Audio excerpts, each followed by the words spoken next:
Olá, olá pessoal, e aí, como é que vocês estão?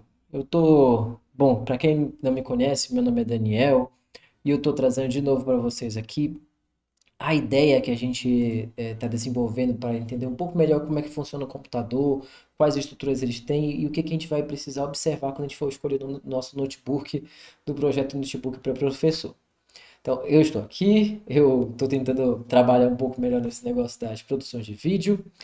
E vamos lá, né? Trouxe para vocês aqui a ideia do projeto do notebook. E hoje a gente vai falar sobre processadores, pessoal.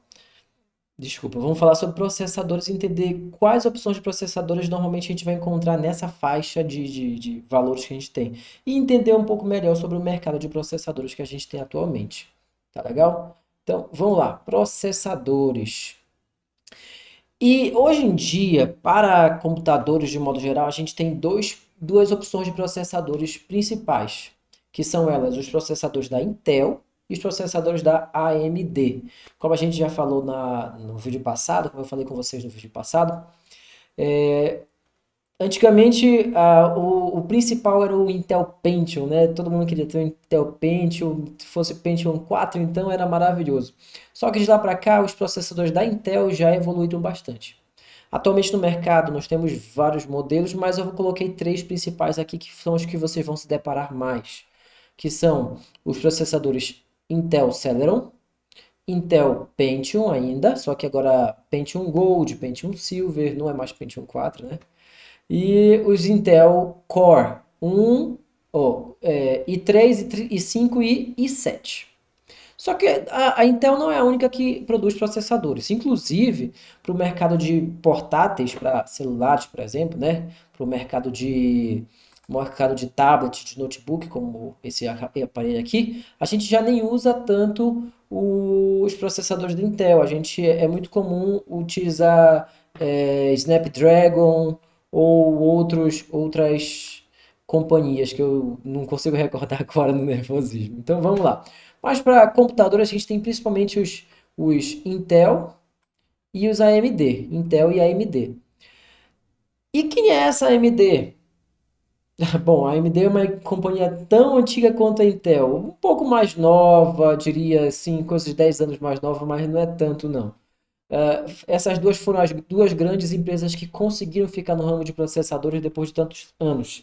Várias outras surgiram e acabaram se perdendo conforme o tempo passa, né? E algumas foram até adquiridas pela própria Intel e pela própria AMD. Então nós temos a Intel e a AMD. A AMD é menos falada no mercado aberto comum, que é o nosso, mas é muito conhecida principalmente para quem gosta de jogar. Nossa, quem gosta de jogar em processador AMD é um show. E a AMD tem alguns processadores também que são comparáveis a esses da Intel em desempenho. A arquitetura, a estrutura é diferente, mas o desempenho é igual. Por exemplo, nós temos o Intel Athlon, que teria um desempenho parecido, próximo ali do Intel Pentium, dependendo da numeração dele, da geração que ele foi construído, ele chega a ser igual ao seu Intel Celeron, né? Mas nós temos o Intel Athlon e os Intel Ryzen, que seriam comparáveis aos Intel Core, ou os AMD Ryzen, que são comparáveis aos Intel Core, né? Tanto que você também tem Ryzen 3, você também tem Ryzen 5, você também tem Ryzen 7 e por aí vai, né?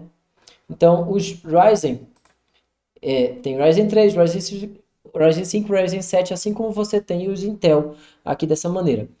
E eles têm desempenhos muito parecidos mesmo.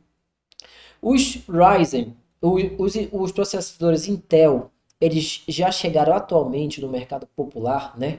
É, até a 11ª geração. Então, quando você for procurar, você já vai procurar e encontrar processadores de até 11ª geração dos processadores Intel, os Intel. Os Ryzen não. Os processadores Ryzen, eles já chegaram atualmente até a 5ª geração. Os Ryzen já chegaram até a quinta. Então quer dizer que os Ryzen sim, de 5ª geração são comparáveis aos Intel de 11ª geração. O desempenho é parecido. Idêntico não. um ganhando um pouco, um outro ganhando outro. Tem uns que tem vantagem em situações específicas, né? Aí varia. Tem um que é melhor em processamento de gráfico, de imagem, outro que é melhor em processamento de informação e por aí vai. Mas os Intel i3, i5 e 7 tem os competidores deles diretos, que são os Ryzen 3, Ryzen 5, Ryzen 7 também. Os Intel de 11ª geração e os Ryzen de 5ª geração. A geração anterior dos Ryzen, a gente não considera como se fosse a quarta, considera como se fosse a terceira. Mas vocês vão encontrar no mercado tanto de quarta geração quanto de terceira geração. Então, quando vocês forem observar os seus processadores, vocês vão ter que ficar de olho no seguinte: vão ter várias opções, mas o mercado está saturado agora, nesse momento, de Intel de 10ª geração ou 11ª geração. Vai ter de gerações anteriores? Vai, eu já encontrei. Mas vocês não vão olhar para esses de gerações anteriores. Vocês vão ficar de olho ou na 10ª geração ou na 11ª geração Intel. Se for Ryzen, você vai ficar de olho nos Ryzen. Se for de terceira geração, quarta geração ou quinta geração. Só que os quinta geração já vão ser bem carinhos, né? Então você vai ficar de olho em terceira, quarta ou quinta geração, tá? Terceira, quarta ou quinta. Agora, você vai ficar de olho em que tipo, se for Intel. Intel você vai ficar de olho Core 3, i3 ou i5. i3 ou i5. i3 ou i5. Você não vai para procurar um i7. Não é necessário. É processamento demais, sem necessidade para nós, nesse momento. A gente não precisa de tanto processamento. O i5 já é mais que suficiente. Mais que suficiente para nós, tá? Agora, os Ryzen, você vai ficar de olho em Ryzen 3 e Ryzen 5 também. Como eu disse, Ryzen 3, Ryzen 5. Eu já encontrei atualmente, por exemplo, computadores com Ryzen 3 de quarta geração. E aí, como é que eu vou saber a geração do processador? Bom, normalmente o processador, você vai saber a geração porque nele você vai ter a numeração. Lá, quando você for escolher, ele vai dizer qual é a geração do sujeito. Se ele não disser, você vai ficar de olho na numeração do processador. Normalmente vai vir com um númerozinho na frente. Se vier o primeiro número do processador for 10, então ele é de 10ª geração. Se for 11, então ele é de 11ª geração. O Ryzen é a mesma coisa. Se for 3500, então ele é de terceira geração. Se for 4600, então é de quarta geração. Então o 3 na frente diz qual é a geração. O 4 diz qual é a geração. For 5700, quinta geração. Então, o númerozinho que fica na frente do processador vai dizer de que geração ele é. Então, vamos tentar fazer um resumo com tudo que a gente já viu até agora. Espera aí. Quais fabricantes você vai encontrar principalmente no mercado, na faixa de preço que a gente vai procurar? Acer, Asus, Lenovo, Samsung e Vaio. Sendo que a Vaio, ela tem uma coisa interessante aqui a ser comentada. Antes ela era da Sony, né? Sony vinculada com a Vaio. Só que a Vaio foi vendida no Brasil. Ela foi vendida, não sei se só no Brasil, mas foi vendida para Positivo. Então virou uma marca da Positivo. Se você gosta de computadores Positivo, você pode comprar um Vaio também, tá? Então, mas principalmente você vai encontrar Acer, Asus, Lenovo e Sony e Samsung. Tem uma outra marca que é muito boa, é a Dell. Mas, assim, a Dell tem um preço a mais. Você paga mais por uma experiência, digamos assim. É como se fosse quase um iPhone para notebooks Windows, né? É muito, mas você também não precisa de tanto. Então, eu deixei a Dell de fora porque eu não acho que seja uma carga necessária para nós nesse momento, tá? Então, essas são as marcas principais que você vai encontrar. Estão se destacando principalmente os Lenovo, os Samsung e os Asus e Acer, tá? Depois a gente divide alguns links que a gente já encontrou. E, então, vamos para um resumão. Processadores. O que a gente vai encontrar de processadores? Você vai procurar Intel Core. Não vai para Celeron, não vai para Pentium, você vai procurar Intel Core. Ah, por que, Daniel? Por quê? Porque pela faixa de preço que você vai ter e pela durabilidade que você quer do equipamento, vá para o Intel Core. Não vá para o Intel Celeron e nem Intel Pentium é mais barato, mas muitas vezes ele dá mais dor de cabeça quanto ao desempenho dele. Às vezes você quer um pouco mais e aí você não tem naquele momento, né? Então, Core, quais Core? Core i3, décima e décima primeira geração, e 5, décima e décima primeira geração também. Se for AMD Ryzen, não vai para Athlon, tem que ser Ryzen. Ryzen R3, R5 de terceira geração. Eu não botei nem quinta geração, que é desnecessário. Então, Ryzen de terceira geração, no máximo quarta geração, tá? Você vai ver lá o númerozinho dele, se tiver um 3 na frente é terceira geração, se tiver um 4 na frente é quarta geração. Memória RAM. Que tipo de memória RAM você vai procurar? A gente já falou disso, né? Memória RAM de 4 GB ou de 8 GB. Se der para comprar 4 GB, compre 4 GB. Se der para comprar 8 GB, compre 8 GB. Vai depender ali da faixa de preço e das promoções que a gente tiver no momento, tá? Sendo que quando for 4 GB, são 4 já instalados no computador. E se for 8 GB, vai ser 4 mais 4, né? Então vai ser 4 instaladas e mais 4 por fora, 4 extras. A memória ROM, como é que você vai escolher? Você vai procurar SSD. E esse SSD normalmente vai ser um SSD NVMe de 256 GB. Pode maior? Pode, mas vai ser muito mais caro. De 512 vai ser bem mais caro. Então, foca em 256. 256. Ah, se não for NVMe, pode ser um SSD SATA também, de lá de 500, 512 GB. Faz uma substituição legal, mas normalmente a gente está encontrando NVMe no mercado. E por último, assim, não recomendo, mas se não tiver outra opção, porque dá para substituir depois. Não agrada tanto, mas dá para substituir depois de qualquer modo, né? HD SATA, né? Um HD SATA de 1 TB de capacidade. Não é o ideal, mas pode servir, pode servir. Porque depois você pode substituir o HD por um SSD. Você gasta um pouco mais, dependendo de onde você for fazer o serviço. Você acaba gastando uns R$ 300 a mais, né? Até R$ 300 a mais, dependendo de onde você faça o serviço. Que você acaba pagando praticamente só o equipamento. A mão de obra, muitos técnicos dispensam, uma vez que você está comprando o SSD, né?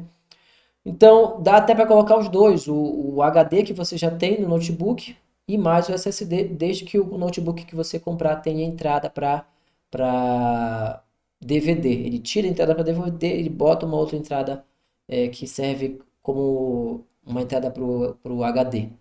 Mas o ideal é SSD para deixar o seu computador mais rápido, tá? E aí, ó, por exemplo, que tipo de anúncio você vai procurar? Se você for encontrar, você vai encontrar, por exemplo, aqui 3 exemplos. O notebook Acer Aspire 3. Esse 3 aqui, você tem Acer Aspire 3 e Aspire 5, normalmente como computadores de entrada. E o que muda do 3 para o 5 é tela HD, algumas entradas USB a mais, outras a menos. Essa numeração aqui é a série dele, não tem nada a ver, é só a série dele. E aí aqui que começa um negócio interessante. Por exemplo, aqui está escrito AMD Ryzen 5, então eu já sei que o processador é da AMD Ryzen 5. Só não sei a geração. Para saber a geração do processador, eu tenho que olhar na descrição do anúncio, procurar na descrição detalhe por detalhe sobre o processador. Desse aqui eu sei que é um Ryzen 5 3700G, eu acho que é G, porque eu fui olhar lá. Então é 3700, já era a terceira geração. 8 GB de memória RAM, 256 de SSD, era NVMe, e a tela é de 15,6 polegadas. E ele vem junto com uma placa de vídeo. E aqui no final, ele diz que ele tem uma placa de vídeo, ou seja, além do vídeo do próprio processador, ele tem mais uma placa de vídeo. Então, para quem quer, por exemplo, usar equipamento para rodar vídeo ou para renderizar vídeo, esse aqui fica uma opção boa, porque além da placa que vem com o processador, ele ainda tem uma placa extra dentro do equipamento todo lá. Agora ele já vem com o sistema operacional Windows. Essa é uma coisa que eu não comentei com vocês. Se você quiser economizar ainda mais, não quiser extrapolar o valor dado, talvez seja interessante você comprar um com um sistema operacional que é a alma do computador, Linux. Não precisa ser Windows, pode ser Linux. E depois você faz a troca, né? Você pode muito bem fazer essa troca depois. Não é tão complicado assim. Mas se você não quiser esse trabalho, essa dor de cabeça, não quiser nem contratar ninguém para isso, né? Você vai direto para o Windows. Outro exemplo aqui, ó. Aí esse aqui já é também Acer, só que já é um Ryzen 3. Olha aqui, ó, 3250U, ou seja, 3250 quer dizer que ele é de terceira geração. É um Ryzen 3, que é comparável ao Core i3 da Intel, e ele é de terceira geração. Mesma situação, 8 GB de memória, só que a memória aqui a memória aqui a memória ROM já é de 1 terabyte. Então, esse aqui ele é um pouco mais barato, bem mais barato que esse aqui. Fica lá na casa dos 2.800, esse aqui mais ou menos, né? Fica bem mais barato que esse daqui. Bem mais barato mesmo. Outro exemplo aqui, notebook Lenovo IdeaPad S145, oitava geração Intel Core i5. Olha aqui esse exemplo. Ele já não vem com Intel de décima geração, vem com Intel de oitava geração. Isso faz dele pior? Não. Na verdade, o Core i5 de oitava geração é uma boa opção também. É um excelente processador. É um processador um pouquinho mais antigo, de um ano, de 2 anos atrás, mais ou menos, ou até mais que isso. Eu não pesquisei. Mas ele é legal, é um processador legal. E o legal também é que esse aqui também vem com uma placa de vídeo extra, da GeForce, da NVIDIA, para quem conhece. Então ele tem mais processamento de vídeo também. Vem com SSD e por aí vai. Então, esses são exemplos de coisas. E como é que você vai saber as informações? Vem o nome do processador, vem a categoria que ele está, a geração em que ele está. Logicamente, se estiverem na mesma categoria, aqueles que for de uma geração mais nova tem mais poder. Por exemplo, se for um Ryzen 5 3700 e um Ryzen 5 4600, 4300, o de 4300 é mais novo. Então ele tem mais desempenho, né? É de quarta geração, teoricamente. Tá, então são essas as coisas que vocês vão observar quando vocês forem comprar o notebook. No próximo vídeo a gente vai ver se traz alguns links que a gente já encontrou, tá? Para poder disponibilizar para vocês. Mas se você gostou do vídeo, por favor, deixe seu like, divida com seus colegas e obrigado, até a próxima. Tchau, tchau.